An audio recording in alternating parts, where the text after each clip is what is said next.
أنت الرحمن يا الله، أنت الرحيم يا الله، أنت السلام يا الله، أنت العزيز يا الله، أنت القدوس يا الله، أنت الجبار يا الله. ولله الأسماء الحسنى فادعوه بها. نحمده ونصلي على رسوله الكريم، أما بعد، فأعوذ بالله من الشيطان الرجيم. بسم الله الرحمن الرحيم. رب اشرح لي صدري ويسر لي أمري واحلل عقدة من لساني يفقهوا قولي. ناظرین، پروگرام اللہ کے خوبصورت نام کے ساتھ آپ کی خدمت میں حاضر ہیں. آج ہم انشاءاللہ اللہ سبحانہ وتعالی کے نام الہادی پر بات کریں گے. الہادی، ہدایت دینے والا، رہنمائی کرنے والا. حقیقت یہ ہے کہ اس پوری کائنات کا خالق اللہ ہے اور اس میں پائی جانے والی ہر چیز کی رہنمائی اللہ تعالی نے ہی کی ہے کہ وہ کس مقصد کے لیے پیدا کی گئی ہے. ہدایت کی دو بڑی قسمیں ہیں، ایک ہدایت عام اور ایک ہدایت خاص. ہدایت عام کا مطلب یہ ہے کہ دنیا میں جتنی بھی چیزیں ہیں، خواہ وہ انسان ہیں، حیوان ہیں، جمادات ہیں، نباتات ہیں، تمام کی تمام چیزیں، اور پھر وہ جو ہمیں نظر نہیں آتی، خواہ جنات ہیں یا فرشتے ہیں، ان سب کو اللہ سبحانہ تعالیٰ نے ہی پیدا کیا اور پھر انہیں بتایا کہ وہ کس کام کے لیے پیدا ہوئے ہیں. کسی چیز کو بھی نہیں چھوڑا. مثلا سورج اللہ سبحانہ تعالیٰ نے پیدا کیا اور اسے کس طرف کو چلنا ہے، کہاں سے طلوع ہونا ہے، کہاں غروب ہونا ہے، کب طلوع ہونا ہے، کب غروب ہونا ہے. ستارے، ان کی رفتار کیا ہوگی، کس ڈائریکشن پہ چلیں گے، کتنی تیزی سے چلیں گے. پھر اسی طرح چاند، کب نکلنا ہے، کب غروب ہونا ہے، اور اس کی مختلف اللہ تعالیٰ نے جو شکلیں بنائی اور اس کی منزلیں مقرر کی. یہ سب کچھ اللہ تعالیٰ ہی کی دی ہوئی رہنمائی کے تحت کام کر رہے ہیں. پھر زمینی مخلوق میں آپ دیکھیے کہ ہر چیز کو اللہ تعالیٰ نے ایک مخصوص ساخت کے ساتھ پیدا کیا اور پھر اس کی رہنمائی کی کہ اسے کرنا کیا ہے. آج تک انسان یہ نہیں جان سکا کہ زمین کے اوپر پائے جانے والے تمام کیڑے مکوڑوں کا اصل مقصد کیا ہے، وہ کیوں بنائے گئے ہیں. مسلسل تحقیقات جاری ہیں، غور و فکر کیا جا رہا ہے، لیکن اس کے باوجود انسان کا علم بہت ادھورا ہے. سمندر کے اندر پائی جانے والی بے شمار بے پناہ مخلوق، جن سب کے بارے میں انسان جانتا تک نہیں ہے، تو بنانے والے نے ازل سے، اول روز سے، جب سے ان چیزوں کو بنایا ہے، اس وقت سے انہیں ہر طرح کی رہنمائی دی جو بھی ان سے متعلق تھی. صرف یہ نہیں بتایا کہ انہیں کرنا کیا ہے، بلکہ یہ بھی کہ انہیں کھانا کیا ہے، انہیں رہنا کہاں ہے، انہیں اپنا گھونسلہ یا گھر کیسا بنانا ہے، اور پھر ہر جانور کو اس کا کس چیز سے اسے اپنا پیٹ بھرنا ہے. ہر پرندے کو اگر آپ دیکھیں تو مختلف طرح کی چیزیں چن رہا ہوتا ہے. اسی طرح مختلف جاندار مختلف چیزیں کھا رہے ہوتے ہیں. یہ سب رہنمائی اللہ سبحانہ تعالیٰ ہی کی دی ہوئی ہے. مکھی کو اڑنے کا طریقہ، مچھر کو اڑنے کا طریقہ بھی اللہ تعالیٰ نے سکھایا ہے. شہد کی مکھی کو کس طرح رس چوسنا ہے اور کس طرح اس سے شہد تیار کرنا اور کس پھول پر بیٹھنا ہے اور کس پر نہیں بیٹھنا، یہ ساری اللہ سبحانہ تعالیٰ ہی کی دی ہوئی رہنمائی ہے. اسی طرح اس ہدایت عام میں خود ہمارا اپنا جسم بھی ہے، جس کی تخلیق اللہ تعالیٰ نے کی، اور پھر جسم کے ایک ایک عضو کو، ایک ایک ہمارے حصے کو، باڈی پارٹ کو یہ بتایا کہ وہ کیا کرے گا. دل کو کیسے کام کرنا ہے، انسان نے تو اپنے دل کو نہیں سکھایا کہ کیسے خون پمپ کرنا ہے. اسی طرح دماغ کو کس طرح سوچنا ہے، آنکھ کو کیسے دیکھنا ہے، کان کو کیسے سننا ہے، پاؤں کو کیسے چلنا ہے. یہ سب کچھ اللہ سبحانہ وتعالیٰ ہی کی دی ہوئی ہدایت سے ہو رہا ہے. اگر انسان ان کے رول کو تبدیل بھی کرنا چاہے تو کر نہیں سکتا. مثلا اگر کوئی یہ چاہے کہ اس کی آنکھیں دیکھنے کے ساتھ ساتھ سننے کا کام بھی کرنا شروع کر دیں تو انسان ان کے عمل کو نہیں بدل سکتا. تو یہ اصل میں اللہ تعالیٰ ہی ہے جس نے آتا کل شیء خلقہ اس کو ایک ساخت دی، ثم ہدا، پھر اس کو ہدایت دی، اس کی رہنمائی کی. اور یہ ہدایت ہر ایک کے لیے ہے، چاہے کوئی فرما بردار ہے یا نافرمان ہے. لیکن حیرت کی بات یہ ہے کہ کائنات میں جتنی بھی چیزیں ہیں وہ ساری اللہ تعالیٰ ہی کی دی ہوئی ہدایت کے مطابق کام کر رہی ہیں. اسی وجہ سے ہم دیکھتے ہیں کہ کروڑوں اربوں خربوں کی تعداد میں ستارے اور سیارے ہیں آسمان پر، اور وہ پرسکون طریقے سے اپنی اپنی چال چل رہے ہیں، اپنے اپنے فلک میں تیر رہے ہیں، اور ان کے درمیان ٹکراؤ نہیں ہے. اسی لیے دنیا کا یہ نظام چل رہا ہے. اسی طرح باقی تمام مخلوقات کے اندر.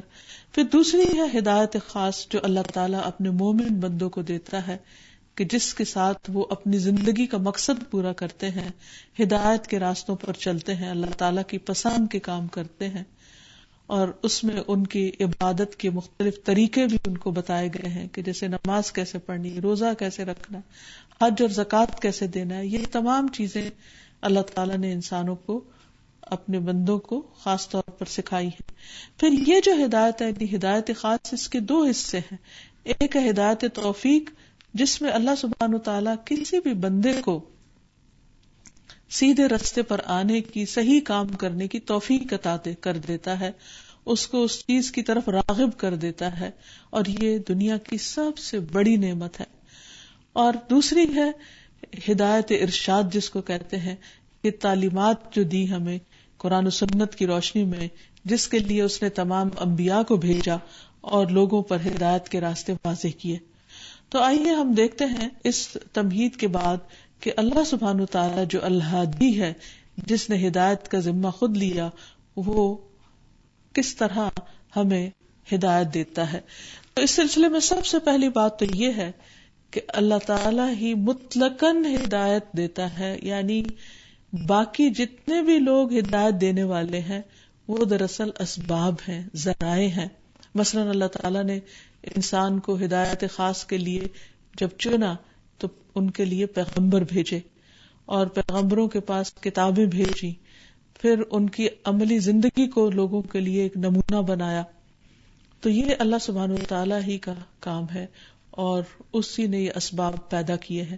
لیکن اصل توفیق جو ہے وہ اللہ تعالیٰ خود دیتا ہے.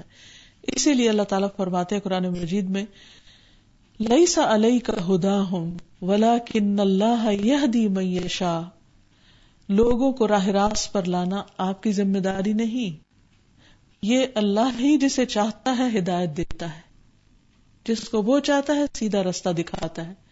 سورۃ الحج میں فرمایا وَأَنَّ اللَّهَ يَهْدِي مَن يُرِيدُ، اور یقیناً اللہ تعالیٰ اسے ہی ہدایت دیتا ہے جسے وہ چاہتا ہے. یعنی یہ اس کی اپنی چوائس ہے کہ کس کو سیدھے راستے پر آنے کی ہدایت دے.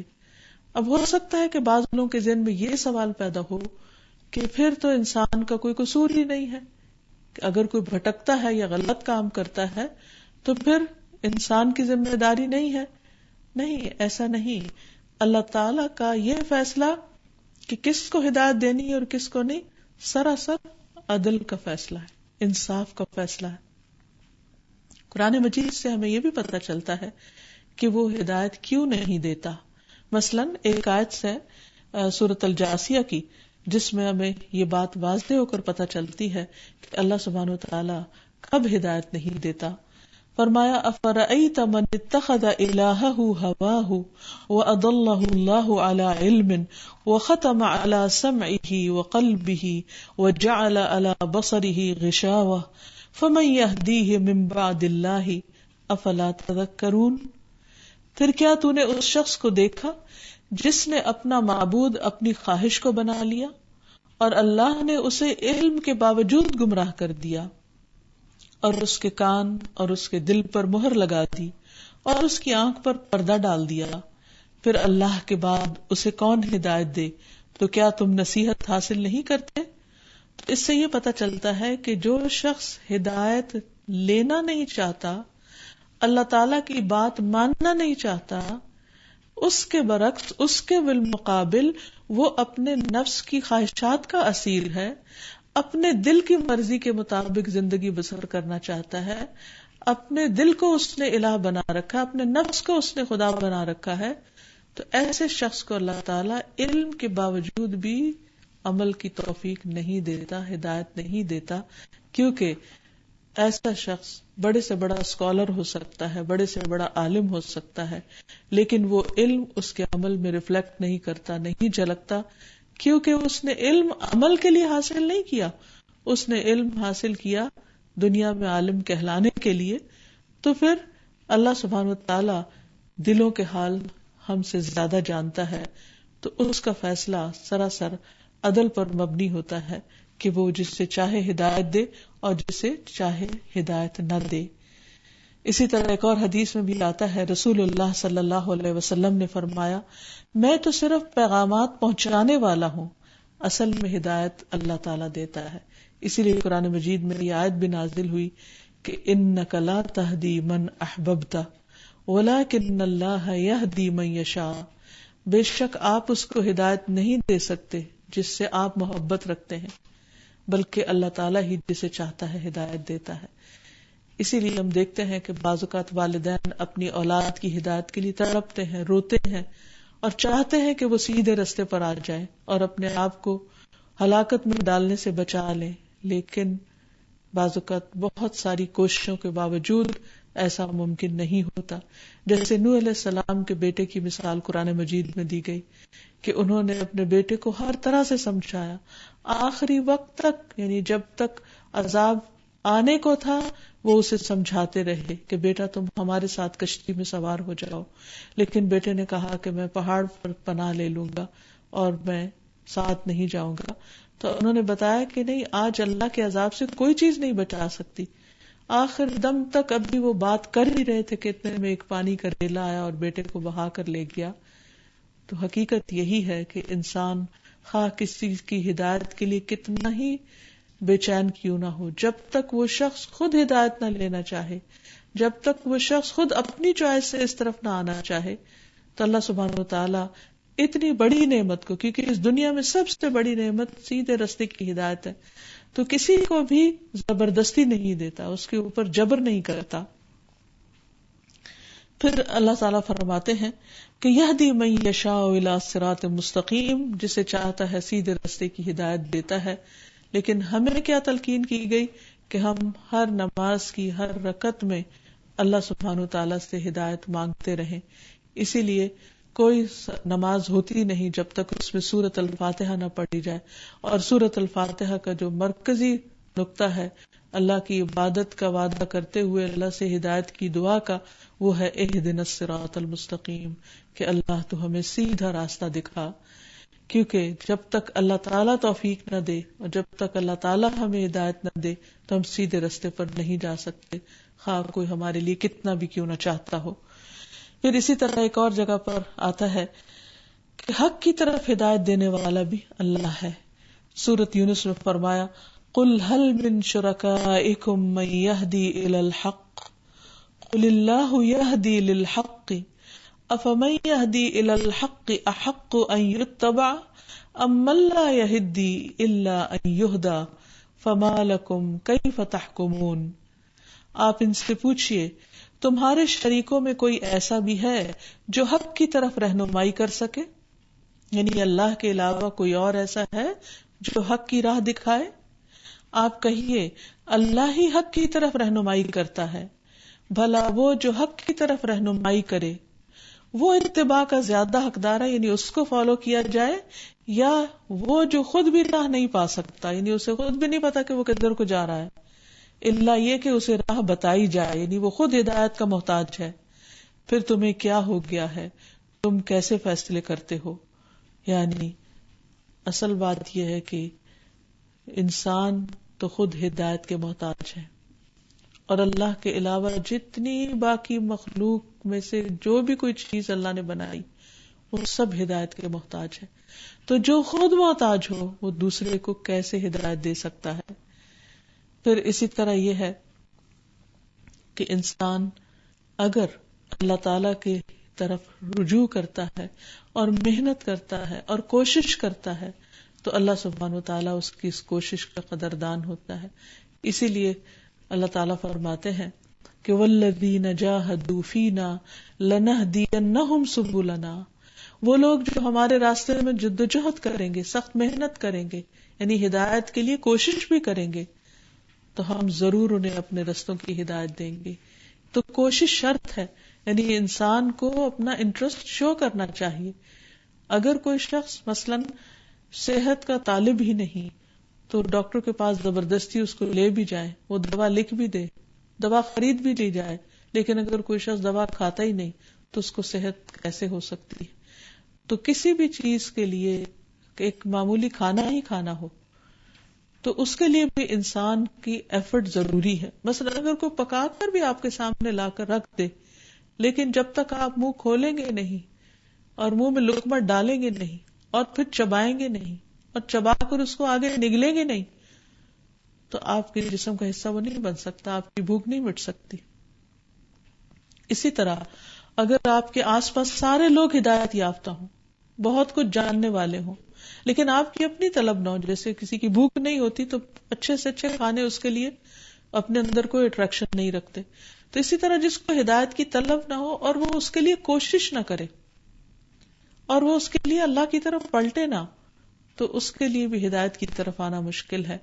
کیونکہ اللہ تعالیٰ فرماتے ہیں وَيَهْدِي إِلَيْهِ مَن يُنِيبُ، وہ اس کو ہدایت دیتا ہے جو اس کی طرف رجوع کرتا ہے، انابت اختیار کرتا ہے. اور پھر یہ بات بھی یاد رہے اس سلسلے میں کہ اصل ہدایت اللہ ہی کی ہدایت ہے. قرآن مجید میں بارہا یہ بات فرمائی گئی کہ قل ان الہدی ہدی اللہ، آپ کہہ دیجئے کہ ہدایت دراصل اللہ کی دی ہوئی ہدایت ہے. کیونکہ اس دنیا کے اندر اللہ تعالیٰ نے انسان کو عقل بھی دی اور پھر اس کے ساتھ اس کے لیے کئی آپشنز بھی رکھی. تو بعض اوقات انسان کے سامنے بہت سے راستے ہوتے ہیں، اس کا نفس کچھ چاہتا ہے، اس کی عقل کچھ کہتی ہے، لوگ اسے کچھ اور کہتے ہیں، شیطان کچھ اور طرح کے وسوسے ڈالتا ہے، اور اللہ سبحانہ وتعالیٰ کا راستہ کچھ اور ہے. ایسے میں پھر صحیح راستے کا انتخاب کرنا یہ بہت ضروری ہے تاکہ انسان صحیح منزل تک پہنچ سکے. یعنی ہدایت کا مطلب بھی یہی ہے کہ صحیح منزل تک یا منزل تک پہنچنے کے لیے کسی کی مہربانی کے ساتھ رہنمائی کرنا، اس کو وہ راہ دکھا دینا اور وہاں تک پہنچا دینا.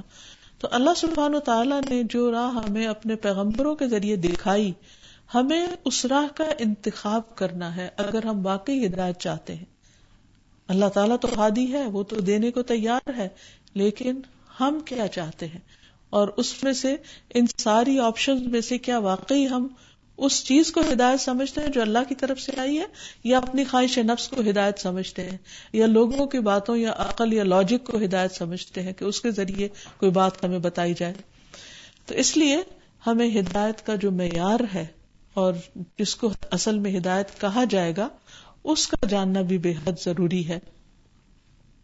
ایک اور جگہ پر بھی یہی بات فرمائی کہ قل اندعو من دون اللہ ما لا ينفعنا ولا يضرنا ونرد على اعقابنا بعد اذ هدانا الله كالذي استهوته الشياطين في الارض حيران له اصحاب يدعونه الى الهدى ائتنا قل ان هدى الله هو الهدى وامرنا لنسلم لرب العالمين.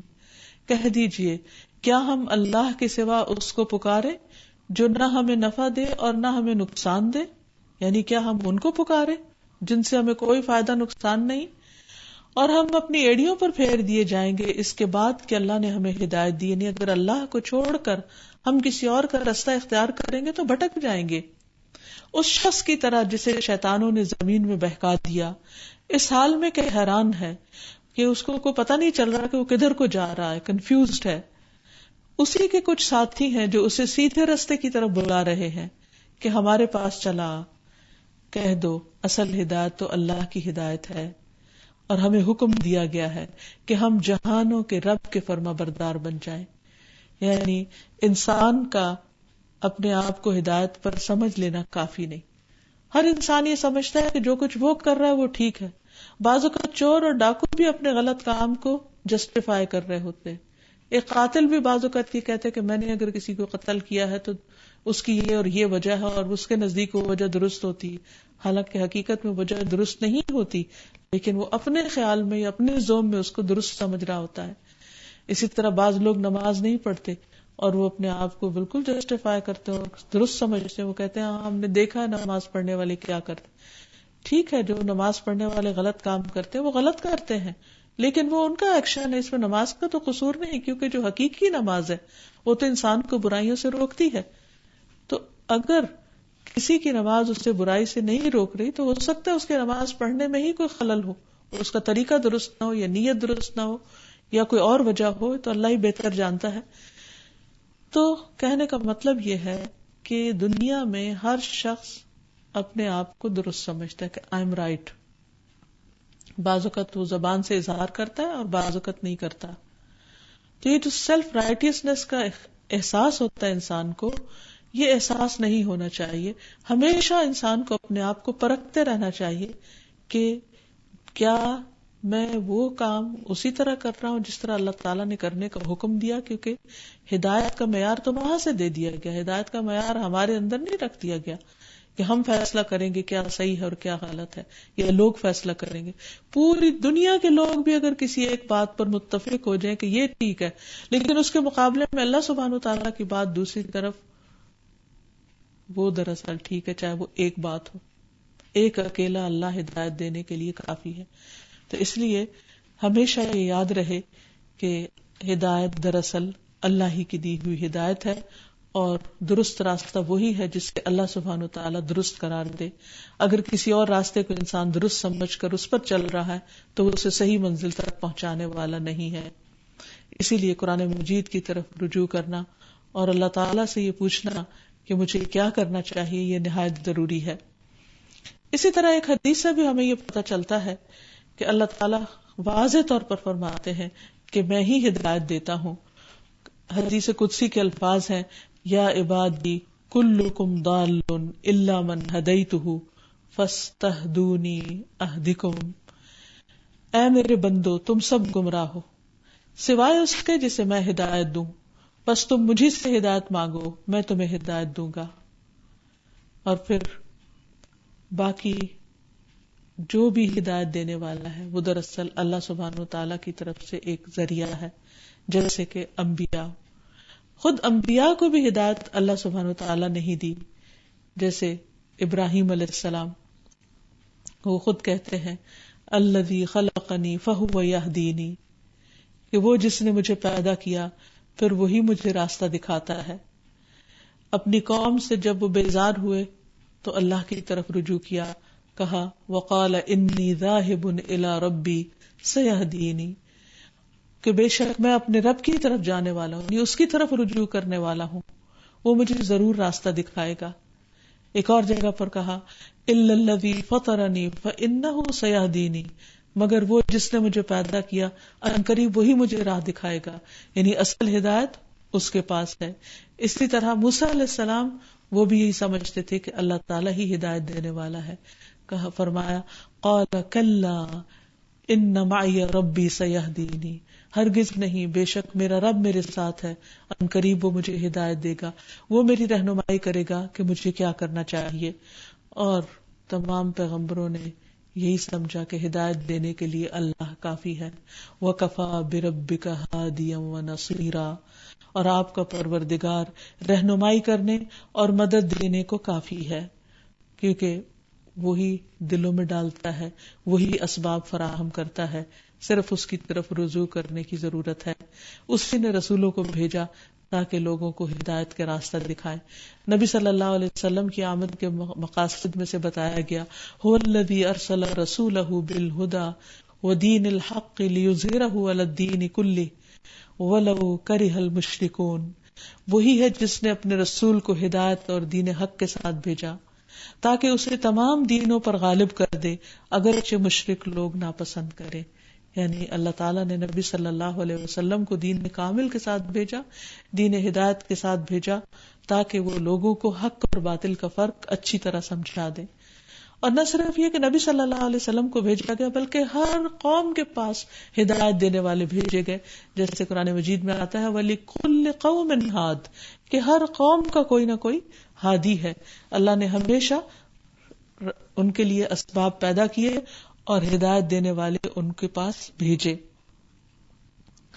اور پھر یہ ہے کہ پیغمبروں کے بعد جو پیغمبروں کے فالوورز ہوتے ہیں، اللہ سبحانہ وتعالیٰ ان کے ذریعے بھی لوگوں کو ہدایت عطا کرتا ہے.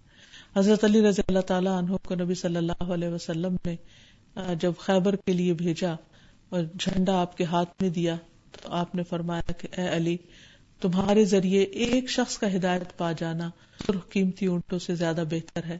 گویا بتایا یہ جا رہا تھا کہ اگر تم کسی کے سیدھے راستے پر آنے کا ذریعہ بنو گے تو یہ دنیا کی دولت سے کہیں زیادہ بہتر ہے. کیونکہ جب انسان میدان جنگ میں جا رہا ہوتا ہے تو بعض اوقات مال غنیمت کی طرف بھی خیال آ جاتا ہے کہ اگر مجھے کامیابی ہوگی تو دنیا کا یہ اور یہ فائدہ ہوگا، لیکن وہاں نبی صلی اللہ علیہ وسلم نے اپنے پیارے ساتھیوں کا رخ آخرت کی طرف موڑ دیا اور وہاں کے اجر و ثواب کو زیادہ بڑا بتایا کہ تم اگر کسی کی ہدایت کا ذریعہ بنو گے تو وہ دنیا کے مال غنیمت سے کہیں زیادہ ہوگا فائدہ مند. پھر اسی طرح اللہ تعالیٰ نے ہدایت کے لیے کتابیں بھیجی. قرآن مجید میں آتا ہے طاسین تلک آیات القرآن و کتاب مبین ہدی و بشری للمؤمنین. طاسین یہ قرآن اور وضاحت کرنے والی کتاب کی آیات ہیں، مومنوں کے لیے ہدایت اور بشارت ہے. قرآن مجید کھلتے ہی جو سورۃ البقرہ کی پہلی آیات میں اس میں بھی کتاب کے بھیجے جانے کا یہی مقصد بتایا گیا. ذالک الکتاب لا ریب فیہ ھدی للمتقین، یہ کتاب جس کے آنے میں کوئی شک نہیں یہ کہ اللہ کی طرف سے آئی ہے، وہ متقی لوگوں کو ہدایت دیتی ہے. ایک اور جگہ پر فرمایا ھدی للناس، لوگوں کی ہدایت کا ذریعہ ہے. فرمایا شہر رمضان الذی انزل فیہ القرآن ھدی للناس وبینات من الھدی والفرقان. رمضان کا مہینہ وہ ہے جس میں قرآن اتارا گیا جو لوگوں کے لیے سراسر ہدایت ہے اور ہدایت کی اور حق کو باطل میں فرق کرنے کی واضح دلیلیں ہیں، یعنی قرآن ذریعہ ہدایت ہے. پھر اسی طرح جنات نے جب نبی صلی اللہ علیہ وسلم سے قرآن مجید سنا تھا تو سنتے ہی انہوں نے اندازہ کر لیا کہ یہ کتاب حق کی طرف ہدایت دینے والی ہے. سورۃ الاحقاف میں آتا ہے قالوا یا قومنا انا سمعنا کتابا انزل من بعد موسیٰ مصدقا لما بین یدیہ یہدی الی الحق و الی طریق مستقیم.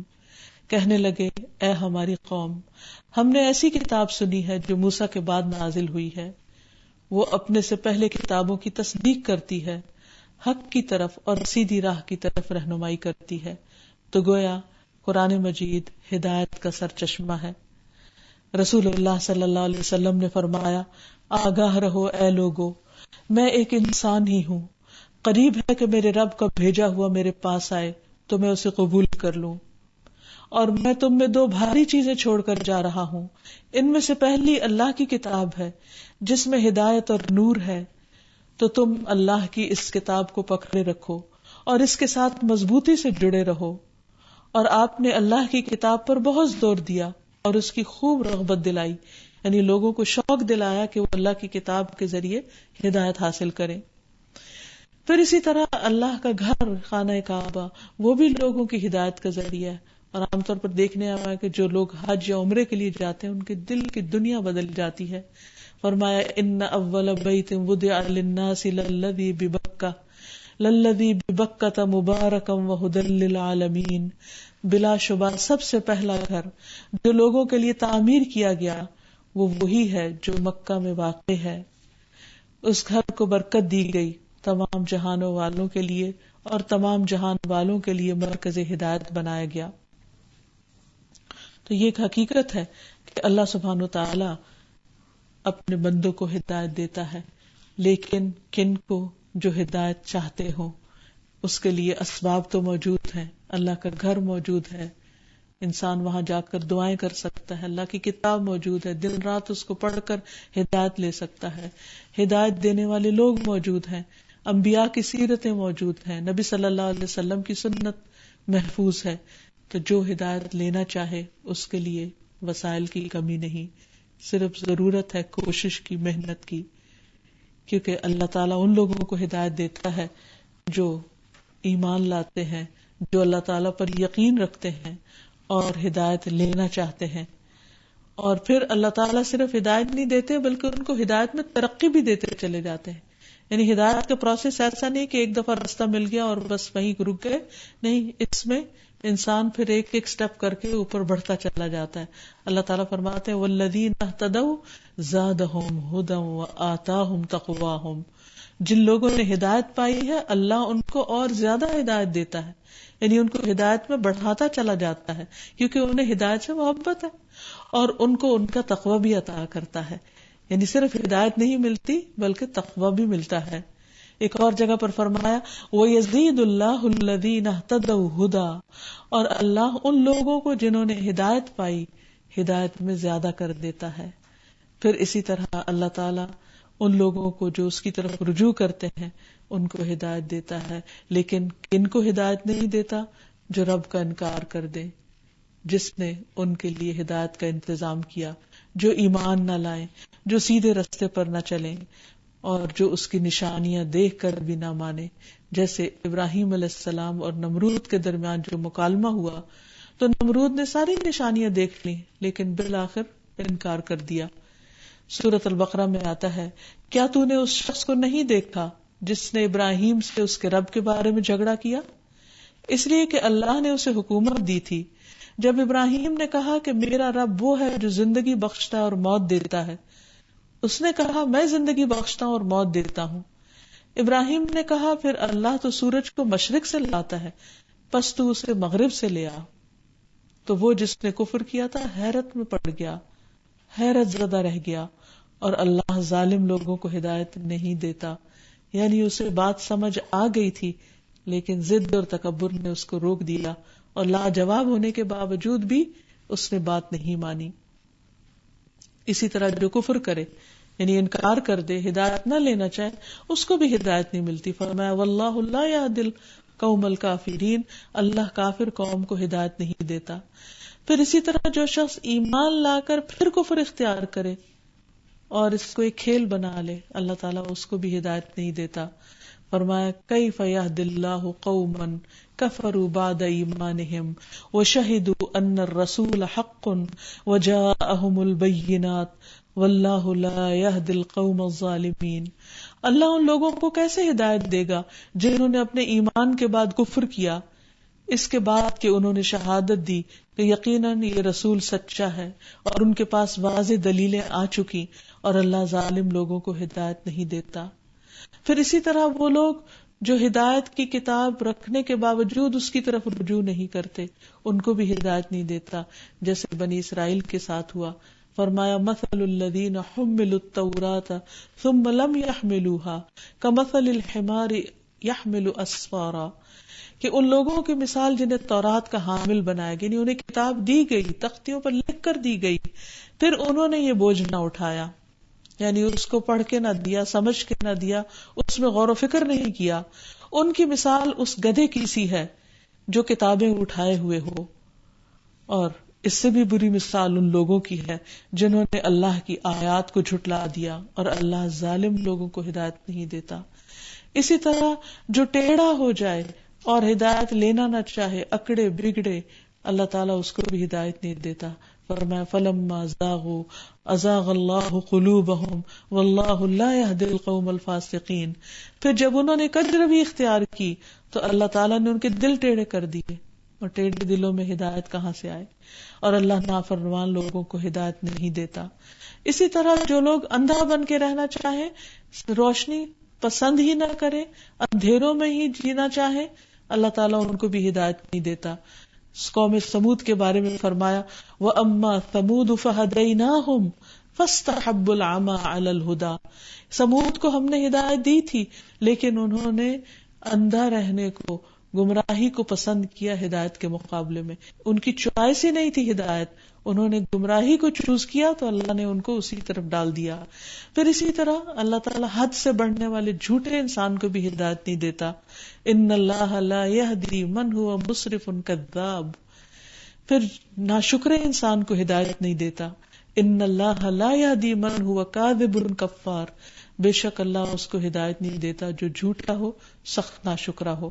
پھر اسی طرح آخرت کے مقابلے میں جو دنیا کی زندگی کو ترجیح دے اس کو بھی ہدایت نہیں ملتی، کیونکہ اس کا مرکز اور فوکس اور گول ہی کچھ اور ہے. ذالک بأنہ مستحب الحیات الدنیا علی الآخرہ وَأَنَّ اللَّهَ لَا يَهْدِي الْقَوْمَ الْكَافِرِينَ. یہ اس لیے کہ بے شک انہوں نے دنیا کی زندگی کو آخرت کے مقابلے میں محبوب رکھا، اس لیے کہ بے شک اللہ کافر لوگوں کو ہدایت نہیں دیتا. اسی طرح جو لوگ حق کے معاملے میں جھگڑا کریں ان کو بھی اللہ ہدایت نہیں دیتا. تو اللہ سبحانہ وتعالیٰ تو الہادی ہے، لیکن ہمارا فرض بنتا ہے کہ ہم اپنے اندر وہ صفات پیدا کریں کہ جن سے اللہ تعالیٰ ہدایت دیتا ہے. اللہ تعالیٰ فرماتے ہیں وَمَن يُؤْمِن بِاللَّهِ يَهْدِ قَلْبَهُ، جو اللہ پر ایمان لائے گا اللہ تعالیٰ اس کو ہدایت عطا کرے گا.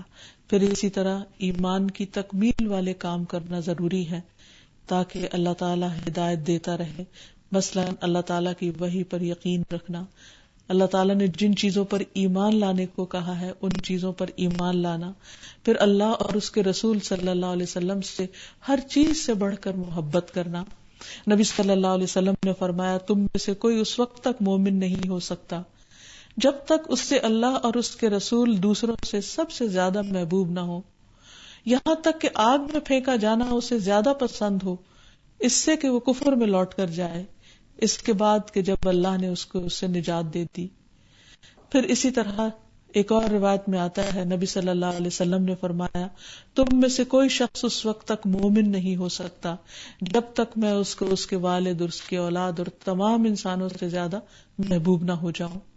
پھر اسی طرح فرائض کی ادائیگی، اللہ کی حدود کی پابندی، سنتوں کی پابندی، یہ چیزیں بھی انسان کو ہدایت میں ترقی عطا کرتی ہیں. پھر یہ کہ خالصتاً اللہ کی رضا کے لیے کام کرنا.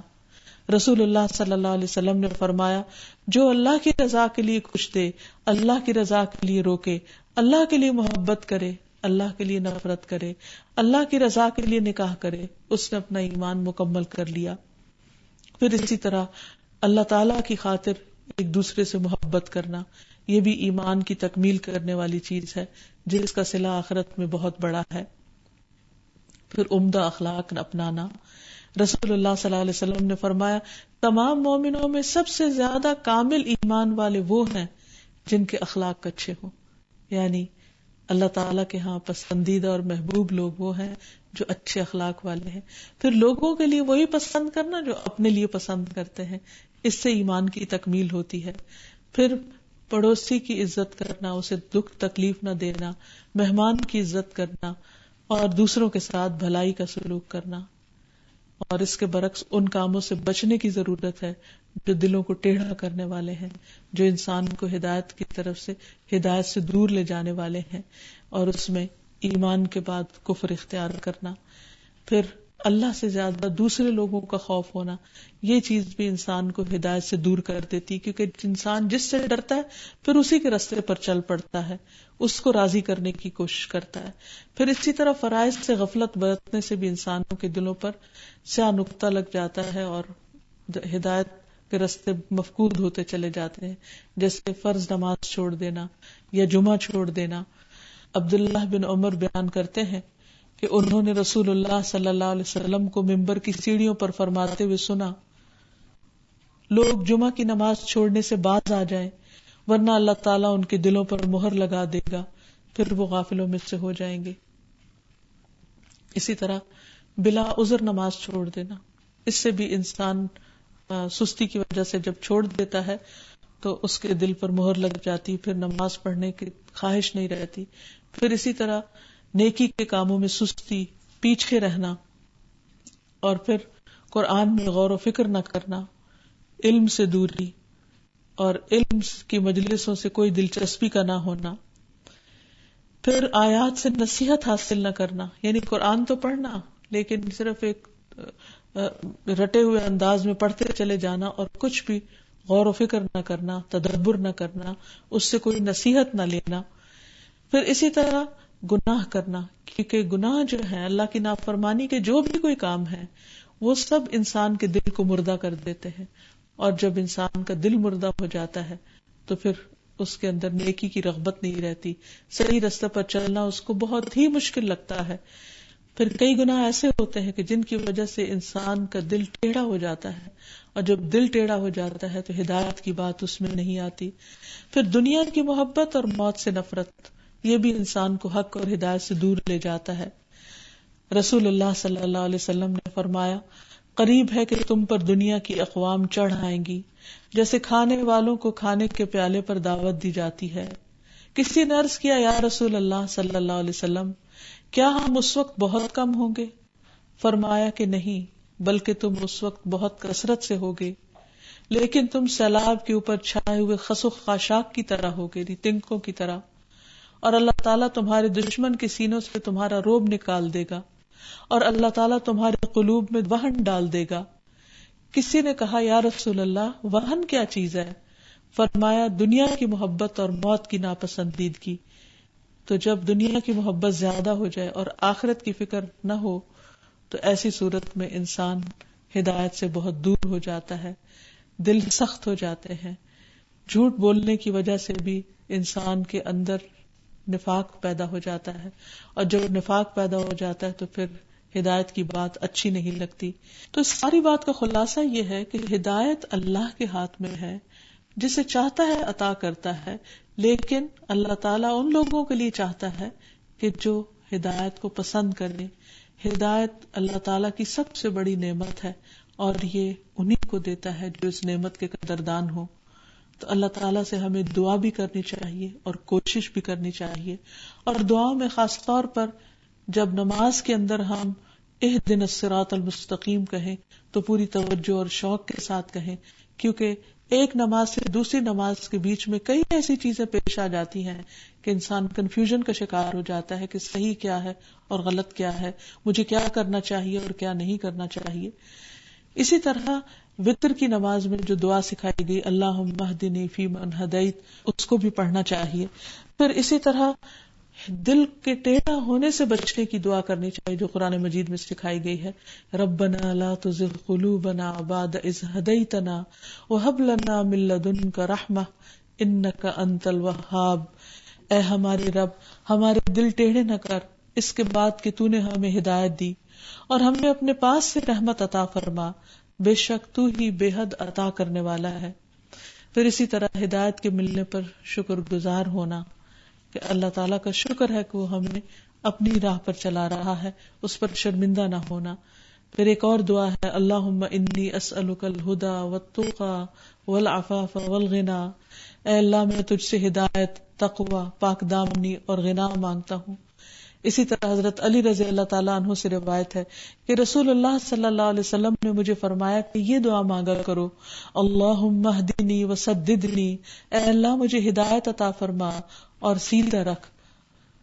اور ہدایت کے وقت اپنے راستے کی ہدایت اور سیدھے کرنے کی دعا کے وقت تیر کے سیدھا ہونے کو پیش نظر رکھو، یعنی بالکل سیدھا، یعنی انسان امیجن کرے کہ وہ بالکل سیدھے راستے پر چل رہا ہے۔